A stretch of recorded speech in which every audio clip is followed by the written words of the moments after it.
80 দশকে বলিউডে আগমন ঘটে জেসমিনের। ভিরানা ভৌতিক সিনেমার মাধ্যমে দর্শকদের কাছে পৌঁছে যায় ভালোবাসার স্থানে। ভিরানা ছবিতে কিছু খোলামেলা দৃশ্যর কারণে সকলের চোখে একটি আইডল হয়ে ওঠে সে সময় জেসমিন। হঠাৎ করে তাকে আর খুঁজে পাওয়া যায় না। অনেকেই বলে তার পিছে টিকটিকি লেগিয়ে দিয়েছিল মাফিয়ার দাউদ ইব্রাহিম।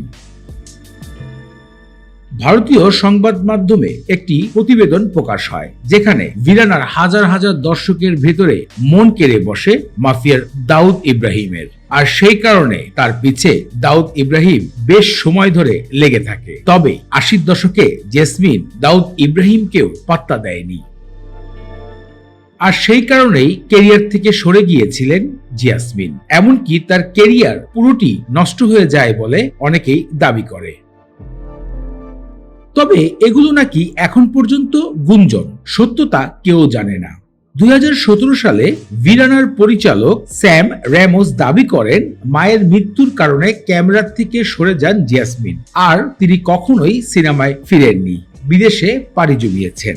তবে অনেকেই এই কথা মানতে চাননি, বলেছেন দাউদ ইব্রাহিমের নজর থাকার কারণেই দেশ ত্যাগ করেছিলেন জেসমিন এবং ধীরে ধীরে সরে গিয়েছিলেন পুরো মিডিয়া ইন্ডাস্ট্রি থেকে। আজও কেউ খুঁজে পায়নি জেসমিন কোথায় আছে, কেমন আছে। 80 দশকের ভৌতিক সিনেমা ভিরানা একবার যদি আপনি দেখে থাকেন, ইউটিউবে উপলব্ধি রয়েছে, তাহলেই বুঝতে পারবেন কতটা সুন্দরী নায়িকা ছিলেন জেসমিন।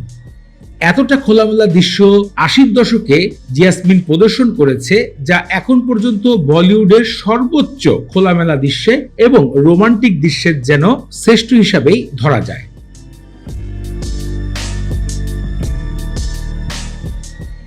জেসমিনের সিনেমা জগতের আবির্ভাব ঘটে মাত্র 13 বছর বয়সে। হাতেম তাইয়ের মতন গুরুতর একটি সিরিয়ালে অভিনয় করেছিলেন। এরপরে একাধিক সিনেমায় কাজ করলেও ভিরানা সিনেমাটি ছিল তার জন্য সবথেকে বড় একটি জনপ্রিয়তার সিনেমা।